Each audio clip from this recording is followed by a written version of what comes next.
a massive, massive, warm, Ipswich welcome as we welcome him to the room, Curtis Nat. Thank you. Fantastic.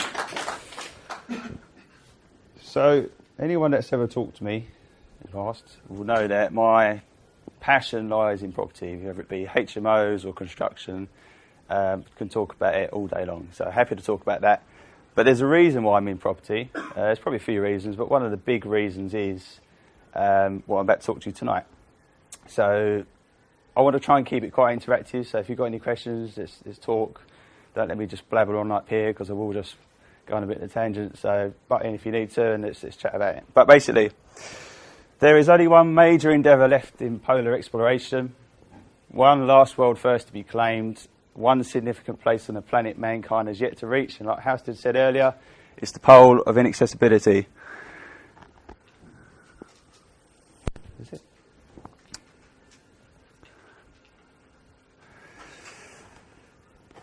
This is about ordinary people doing extraordinary things to collect vital information. So the reason we're going there is to gather scientific data. I'm no scientist by any stretch of imagination. I'm just a normal guy. But I've been trained vigorously for the past 4 years to take these simple tests. It's testing the depth of the sea ice, it's testing the temperature, how it forms. It forms when it collides together, it ridges and it rafts. And then it's very, very simple stuff that we're taking. But when we bring it back to the scientists, they're the guys that can do the magic. They're the guys that can understand why it's depleting so fast. And that's the main reason we're going there. Clearly it says it is the biggest, the boldest, the bravest and the most expedition of our time. It really is. You know, the world's heating up. The poles are our air conditioning unit. Without them, we're going to get pretty hot. So it's very important that we find out why they're depleting so fast to keep us cool, basically. I don't know why it's going backwards for.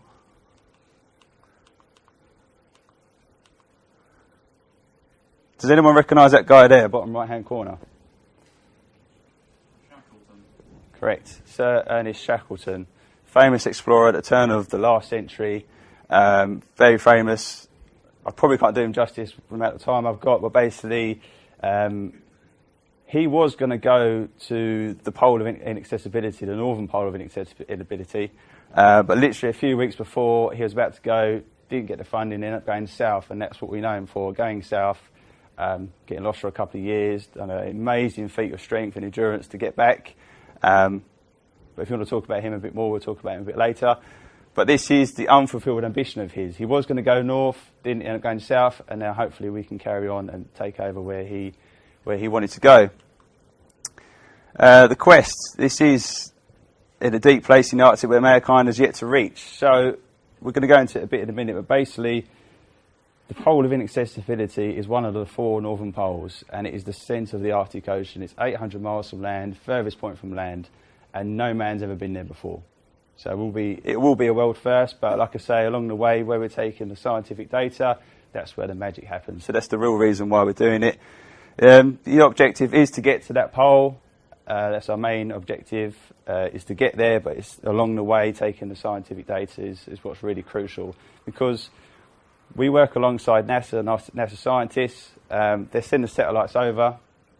They can see from a great distance what's going on. It shrinks, it contracts, but they don't actually know what's going on the floor because of the snow on top of the ice.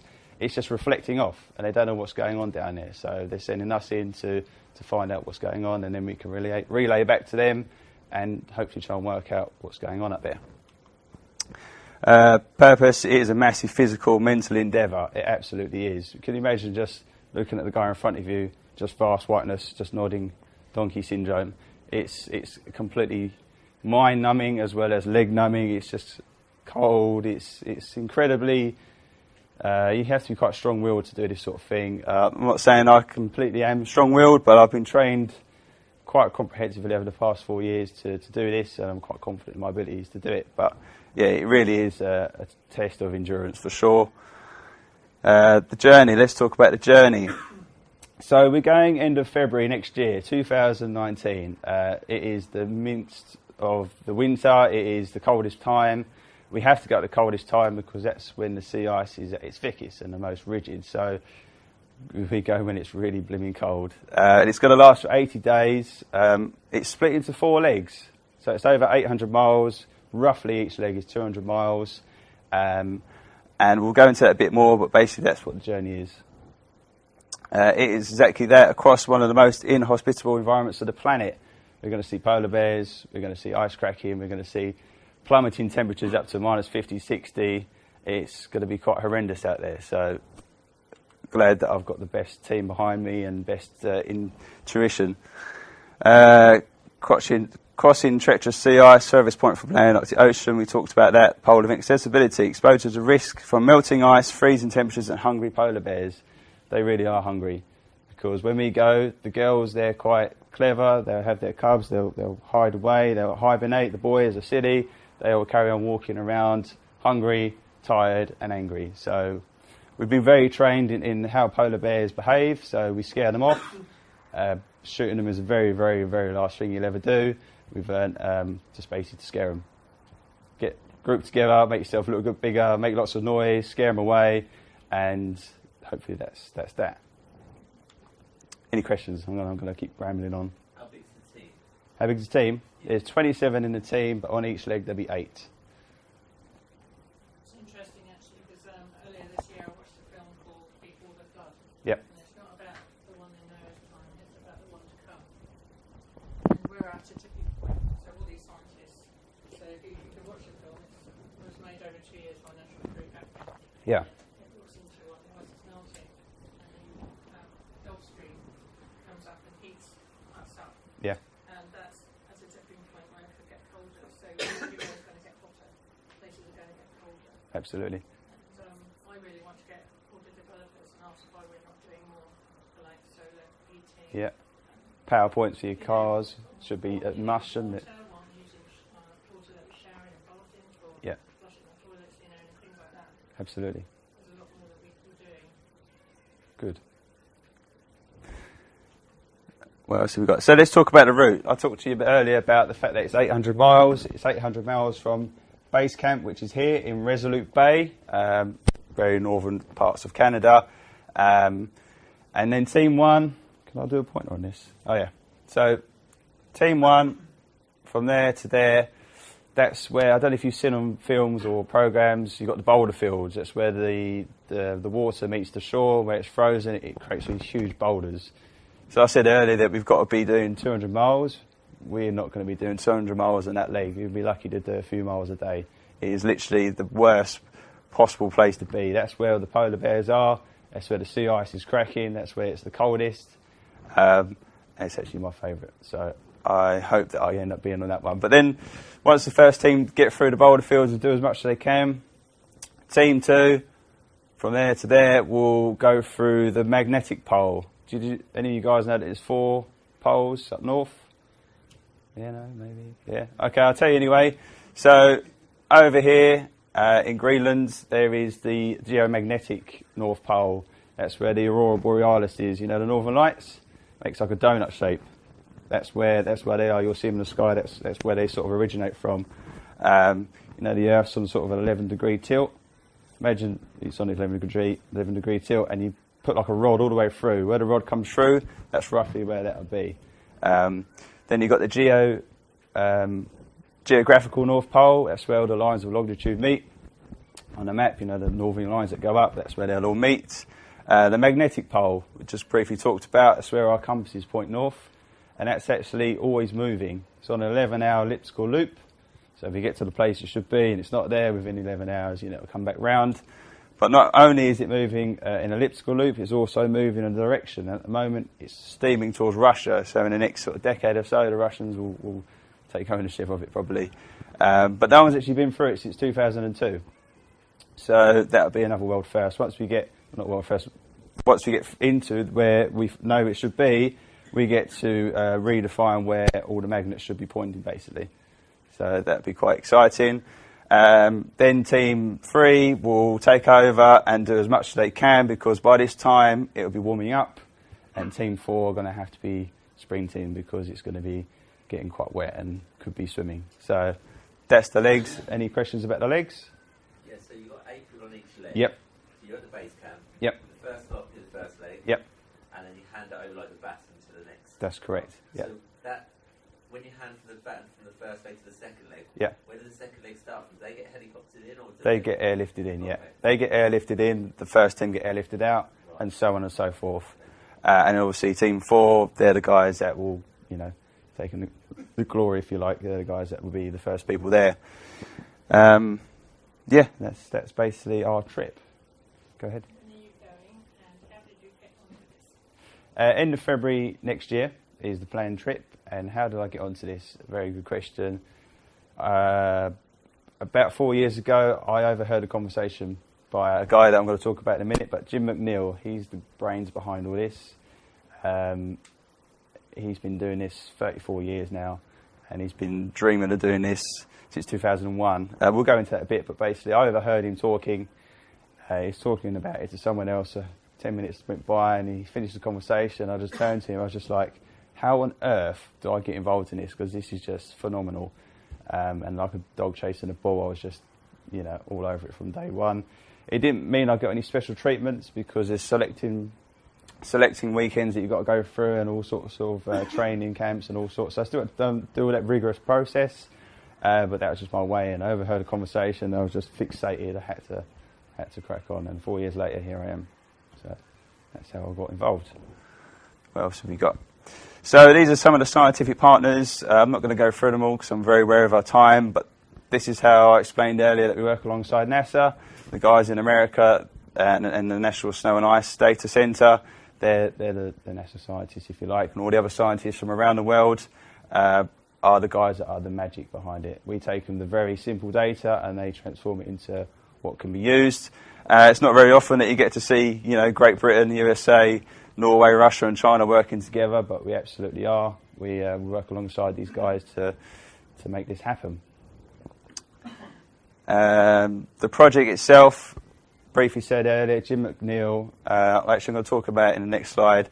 He founded this in 2001, and since then he's trained over 350 people to be just like myself, and he's done 7 major expeditions now to different various parts of the Arctic.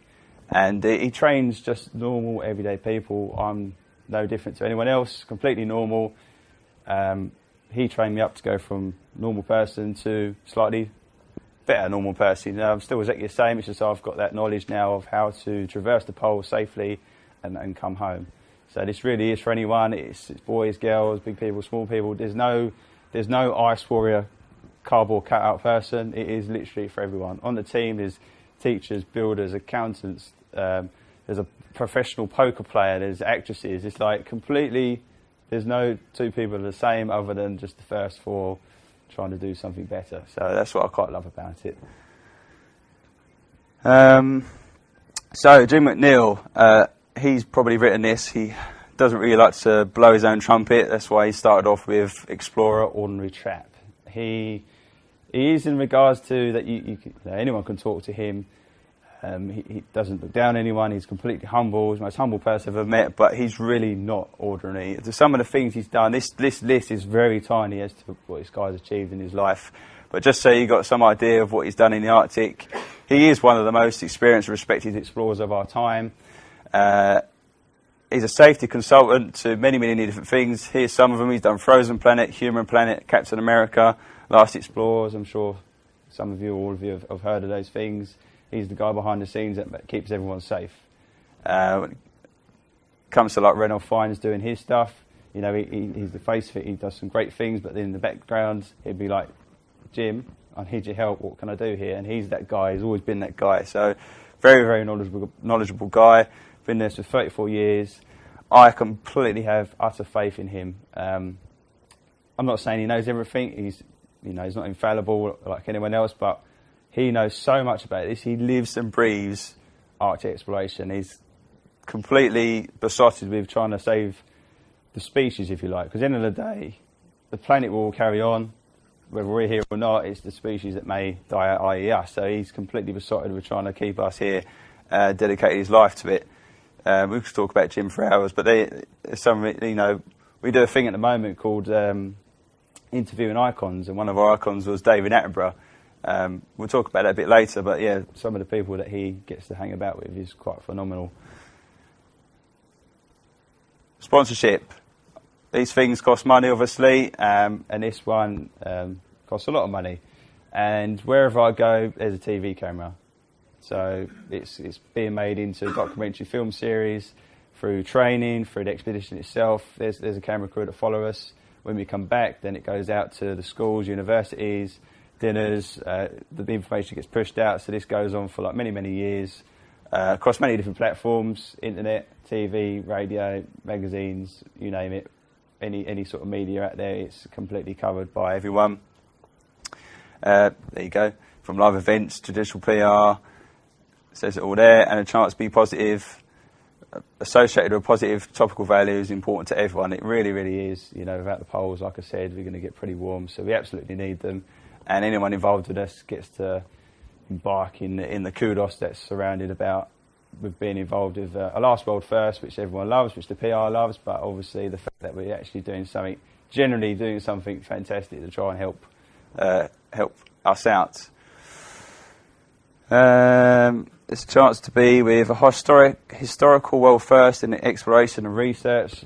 Like I blurted on earlier, it really is. It's a world first. The science we're going to be finding out is absolutely necessary to understand why it's depleting so fast. Valuable education, because no one's ever been there, we don't actually know what we're going to find. So what we find is going to be completely new education to us, and that's where we bring it back and just tell the world what we've done and try and educate people.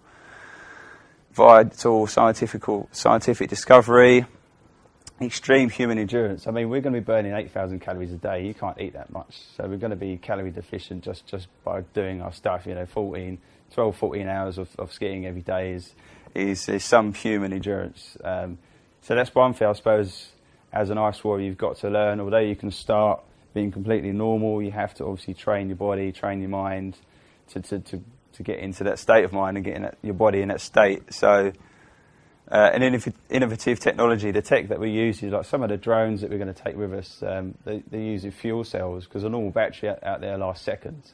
You know, like to get your phone out, take a selfie, it's going to die because it's just so cold.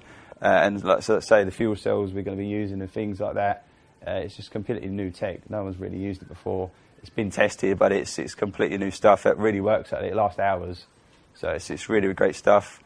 And it really is high quality entertainment. When we get back, it's going to be, like I say, a film, and you're going to want to watch this over and over again, find out what we learn, the highs, the lows, you know, 8 people living and breathing with each other. It's going to be some highs and lows for sure. Won't go through these, but I suppose you can see who this guy is. So Ranulph Fiennes, actually one of our patrons. Chris Bonington and Michael Palin, again, great supporters of ours. Anyone listened to Ranulph Fiennes speak before?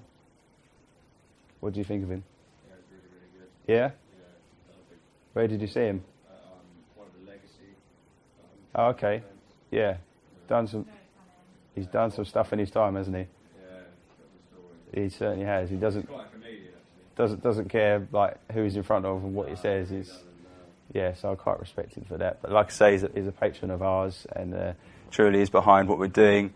Let's read his, actually. So during my first conversation with Jim, I was impressed by his quiet confidence and solid enthusiasm. Since then, I have come to learn the determination, dexterity, skills and knowledge of Jim and his crew behind the project, and I'm delighted to be associated with them. Ice Warrior has all potential of a truly great British first, slightly mass and eccentric in conception, through and precise in planning, and likely to prove generous and resolved in execution. Spoken like a true gentleman. This is going to be quite difficult to see, but I'm after sponsorship. Not going to fluff or BS you. This thing costs money, and it's great for any business involved, because like I said to you earlier, anywhere I go, I'm in front of a camera. Any magazine that I talk to can't wait to do an article about me. Local newspapers, national newspapers. I mean, YPN next month. You know, wherever I go, they just can't wait to be part of it. And there's multiple ways that people can get in. We'll have a chat afterwards if you want to see it. But there's ice balls, different conferences we're at, training. You can actually go to some of the base camps that we talked about earlier in Resolute Bay. Flags, banners, video content, photography and patches. Patches has probably been the best thing, well, the thing that people like the most, because on my attire I have like credit card size patches, if you like, and to have your company logo on it and then be on the nightly news for a few £100 is great return, really. And that's kind of what's been sort of selling the most. People are like, really, I want a piece of that. Or the flags, they're like their flag. I'll go out on the ice, take a picture of it, and they'll have full photographic rights afterwards to use it in their PR or whatever they want to do. So they're kind of like the low end stuff. I think they start about £300 up to, you know, you've got like the visits to Resolute Bay, you're talking like tens of thousands, but it's catered for anyone from as low as, you know, £300 to a small business to big companies that want to send one of their people out there. I mean, like that last plane we talked about earlier, well, that last plane would be the first lot of people where no one's ever been before. You could put one of your guys on there if you're that big a company and was able to do that. So there's so many different ways that people can get involved, and quite bespoke ways as well. We don't have to sort of stick to what I'm talking about here. These are the things that I can take care of, but if you wanted to get involved a lot more, I could definitely set up that meeting with Jim and try and sort out some sort of bespoke package. And that's it. There's details of me, my training. So on Facebook, Last World First, you'll find about my training, what I get up to down in Dartmoor. We do a lot of training down in Dartmoor for basic core skills. And then when we go out to Svalbard is where we do our cold training.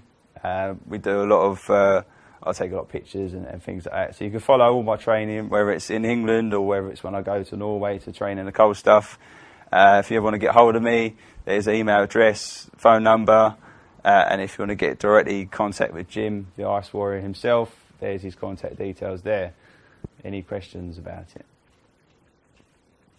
No?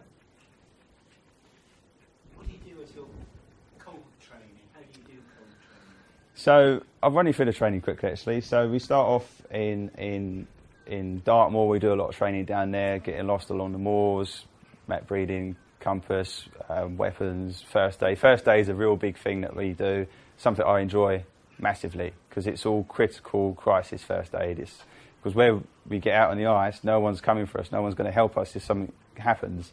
So we're prepared for most scenarios. All our training is scenario based. So like first aid, it would be like they'll make you run a mile, get to an opening, and then there'll be like actors, like 2 or 3 actors. One's been mauled by a polar bear, one's fallen off a cliff, one's got hypothermia. You've got to go around and treat these people, plug them, put them back together, keep them alive for as long as possible before help can come. So it's all very quite scenario based. A lot of like the campcraft, it's all scenario based, knots and lines, real simple stuff that real fundamental stuff that you need to learn. We do all that here, and then we move on to the cold stuff. So then we go out to Svalbard, a town called Longyearbyen, and that's where we kind of do core skills again, but in the cold. So for instance, now I could teach you for hours about different knots and lines and stuff, quite easy with your bare hands, but when you get out there and it's a white out and the wind's in your face and it's freezing cold and you've got big mittens on, a simple knot becomes quite difficult. So it's kind of like going through it again and some, and that would be like the basic polar training, and then it moves into advanced polar training, which would be going on mini expeditions and just upping your training a bit more, doing a submersion. So you go where the sea ice, there is no sea ice and there's water, and you're getting in, just doing your submersion training. So that's where it sort of really ramps up. And once you've gone through the selection, basics, core skills, go out to Longyearbyen and do the basic polar, then advanced polar, then you're at a level where you're a competent polar explorer. And we're doing that, I've done it 4 times now, so a bit more competent. So I've got to a stage now where I'm training the new people coming through, which is great because I get to test my knowledge of what I've learned and obviously learn at the same time. So really happy with where I'm at the moment. Does that answer your question about cold stuff? Cold training? Yeah, cool. What's your kind of like regime at the moment for fitness and in your For fitness, I train for a lot of events actually, like sports events. I quite like my obstacle course racing, do that quite a lot, and triathlons and things. So I'm always doing lots of little things like that. with the main goal of this. So I'm always training all the way through for these little races and that, and then come February, I hope I'll be in the fit state to be able to obviously take this on. Because I don't know about you, if someone said to you in 9 months' time you've got to do something, I'll be like, well, I'll just wait till 7 months' time and probably train in. But yeah, I just do it constantly, always like little attainable goals, a bit like property, aim a little goal, hit it, go to the next one and do that. So it's kind of how I train. Nutrition-wise, it's taken a major turn actually in the past year or so. So I'm completely plant-based now, just eat plant. Actually loving life, actually, to be honest. Once I worked out what I needed to take every day, it's made me feel fantastic. You know, energy levels is rather than highs and lows, it's just a constant. My recovery time is cut in half. You know, it's actually come on leaps and bounds. So yeah, that's my training really. There's no real special training other than we train by pulling tyres, because when we're out on the ice we pull pulks behind us with all our stuff in it, and here we drag tyres with weights in them. So practice that motion of like the nodding donkey walking on planks. So you might see me walk around the local park dragging a tyre. Might look a bit crazy, but that's what we're training to do. So yeah. Well done. Give him a massive round. Thank you. Thanks, mate. So